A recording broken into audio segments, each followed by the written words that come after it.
Yes, uwa mbere mwiza wukunda kandi ukurikirana ibiganiro bya The Tony Show. Nk'ibisanzwe rero turagarutse ngo tugende tukugezaho update agiye atandukanye mu Rwanda, ku mugabane wa Afrika ndetse no ku mugabane w'i Burayi. Wowe ukunda The Tony Show kanda subscribe, like, share na comment kugira ngo igihe cyose dushizeho ibiganiro ujye uwa mbere ubibonera kugiye. Amakuru yacu rero agiye kwibanda mu ikipe ya APR FC ndetse n'ikipe ya Rayon Sport. Mu ikipe ya Rayon Sport ni ibyishimo gusa birasendereye cyane, dore ko ku munsi w'ejo ubuyobozi bw'ikipe ya Rayon Sport burangajwe imbere na Murenzi Abudara bwakiriye abakinnyi b'ikipe ya Rayon Sport bubashimira ku buryo bitwaye mu gikombe cyangwa se mu irushanwa rya Sekafa Kagame Cup. Mwibutsa ko ikipe ya Rayon Sport yegukanye Sekafa Kagame Cup. Rero ubuyobozi bw'ikipe ya Rayon Sport burangajwe imbere na Murenzi Abudara bwakiriye abakinnyi baheruka kwegukana cyangwa se kwitwara neza mu irushanwa rya Sekafa Kagame Cup ryabereye hano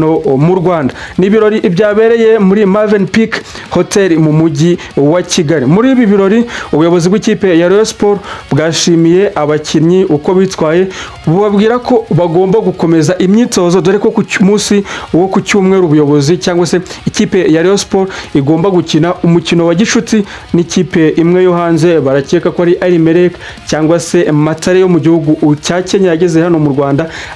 Amakipe menshi ari hano mu Rwanda. Rero ikipe ya Rayon Sport igomba gukina umukino wa gishuti n'ikipe imwe yo mu gihugu cy'imahanga cyangwa se yo hanze y'u Rwanda, kugira ngo ubuyobozi bw'ikipe ya Rayon Sport bwereke abafana igikombe cya Sekafa bwibitseho. Wakwibaza use ni uruhe rugendo rw'ikipe ya Rayon Sport kugira ngo yegukane irushanwa rya Sekafa Kagame Cup? Ugiye kugenda nk'uriramo gake mu mikino ikipe ya Rayon Sport yagiye ikina kugira ngo yegukane irushanwa rya Sekafa Kagame Cup. Ni ikipe ya Rayon Sport yatangiye cyangwa se yahereye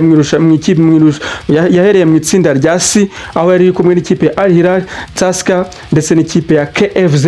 Ikipe ya Rayon Sport rero yabashije kwitwara neza muri iyo mikino yose, ibasha gusoza itsinda rya C iri ku mwanya wa mbere n'amanota 9/9. Rayon Sport rero yatsinze umukino wa mbere, ikipe ya Rayon Sport yatsinze KFZ ibitego 2-0. Ni umukino wabaye ufungura cyangwa se uwo mukino wafunguye irushanwa rya Sekafa Kagame Cup kuri Rayon Sport. Ni igitego cyatsinzwe na Junior Herman Kameni ku munota wa 71 kuri penalty, mu gihe Muhoza Daniel yatsinze igitego cya kabiri ku munota wa 82. Aho ngaho ikipe ya Rayon Sport yari gukina umukino wa mbere ndetse na KFZ yo mu gihugu cya Zanzibar. Mu gihe ku mukino wa kabiri ikipe ya Rayon Sport yatsinze ikipe ya Tusker igitego 1-0. Ni igitego cyatsinzwe ku munota wa 45 na Antonio Atiso Kojo. Mu gihe Al Hilal yahuye n'ikipe ya Rayon Sport, ikipe ya Rayon Sport igatsinda Al Hilal igitego 1-0,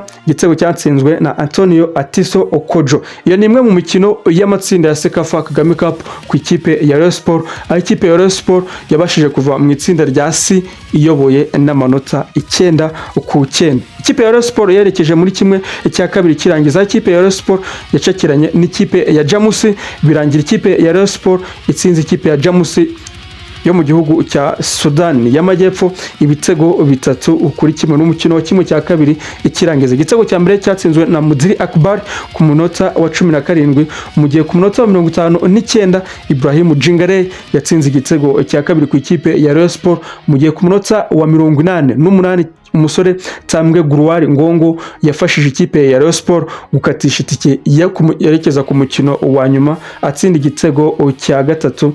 Tambwe Gruwari Ngongo. Umukino wa nyuma ikipe ya Rayon Sport yabashije gutsinda ikipe ya Gor Mahia, yabigezeho isezera ikipe ya Al Hilal yo mu gihugu cya Sudan.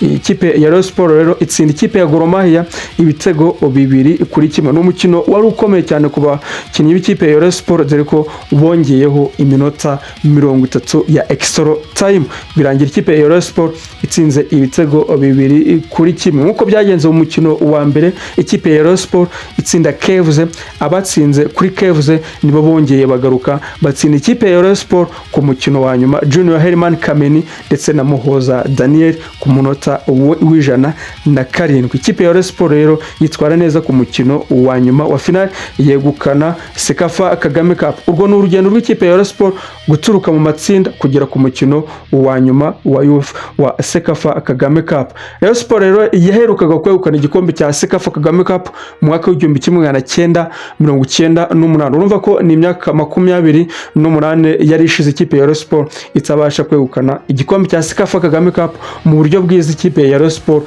yegukana igikombe cya Sekafa Kagame Cup cyari kiri kubera hano mu Rwanda. Ikipe ya Rayon Sport ibigeraho itabashije gutsindwa cyangwa se itabashije gutsindwa umukino n'umwe muri Sekafa Kagame Cup, yinjijwe ibitego 2 gusa. Mu buryo bukomveka ikipe ya Rayon Sport rero yegukana igikombe. Mu buryo bwo kwereka abakinnyi abafana b'ikipe ya Rayon Sport igikombe, ni buryo ikipe ya Rayon Sport igomba gukina umukino umwe wa gishuti n'ikipe yo hanze y'u Rwanda. Ikipe ya Rayon Sport rero ni uburyo bwo kwerekana abafana, kwereka abafana igikombe cya Sekafa Kagame Cup ikipe ya Rayon Sport yabashije kwegukana. Mu gihe ikipe ya APR FC rero yo ikomeje imyitozo yitegura cyangwa se yitegura imikino nyafurika. Ikipe ya APR FC izacikirana n'ikipe yo mu gihugu cya Congo, yaraye itsinze ikipe ya Africans ku munsi wa Yanga Day. Ikipe ya APR FC igomba gucikirana n'ikipe yo muri Congo. Ikipe ya APR FC rero yaraye yitwaye neza mu mukino wa gishuti iri kugenda itegura yo kugira ngo yitegure imikino nyafurika. Ikipe ya APR FC mu mikino ya gishuti ikomeje kugenda ikina. Ikipe ya APR igiye kugenda nkunyuriramo imikino ya gishuti ikipe ya APR FC yimaze gukina, hatarimo imikino ya Sekafa Kagame Cup. Ikipe ya APR FC yahuye n'Intare yitsinda ibitego 3 mu mukino wa mbere. Umukino wa kabiri ikipe ya APR FC itsinda Intare ibitego 7 ku busa. Mu gihe umunsi cyangwa se ku munsi ntabwo nibuka neza amatariki, ikipe ya APR FC yacakiranye n'ikipe ya Gasogi. Ni umukino wabereye Igicumbi kuri stade nshya ya Gicumbi. Ikipe ya APR FC itsinda ikipe ya Gasogi ibitego 2 ku busa. Mu gihe muri no weekend ikipe ya APR FC yari i Rubavu aho cakiranye n'ikipe ya Etincelle, itsinda ikipe ya Etincelle ibitego 2-1. Ni ikipe ya APR FC ikomeje imyitozo icakirana cyangwa se imyitozo ikomeye cyane aho kugira ngo yitegure imikino Afrika aho zahura na Aigle du Congo yo mu gihugu cya Congo. Hakomeje kwibaza ati se ikipe ya APR FC izacakirana n'aya makipe muri Super Coupe, dore ko umutozo w'ikipe ya APR FC yatangaje ko bandikiye Ferwafa bayisaba ubusobanuro cyangwa se bayimenyesha ko batazigera bakina Super Coupe kubera imikino yabaye myinshi. Dore ko ikipe ya APR FC yari yaramaze kwitegura ko yizeye ko izakina umukino umwe wa Super Coupe, ariko Ferwafa yatangaje ko bagomba gukina imikino igera kuri na amakipe 4 agomba kwitabira Super Coupe izabera hano mu Rwanda. Umutoza wa APR FC rero yabitangaje atyo avuga ko bandikiye Ferwafa bayimenyesha ko batiteguye kuba bakina Super Coupe izabera hano mu Rwanda. Nibyo kwibaza, ikipe ya APR FC iri gutegura cyangwa se irimo kwitegura imikino nyafurika. Ni ikipe yo kuba yakwanga gukina imikino igitandukanye kandi ari imwe mu mikino yayifasha ku buryo yakwitegura imikino mpuzamahanga neza. Biracyari mu rujijo mu ikipe ya APR FC.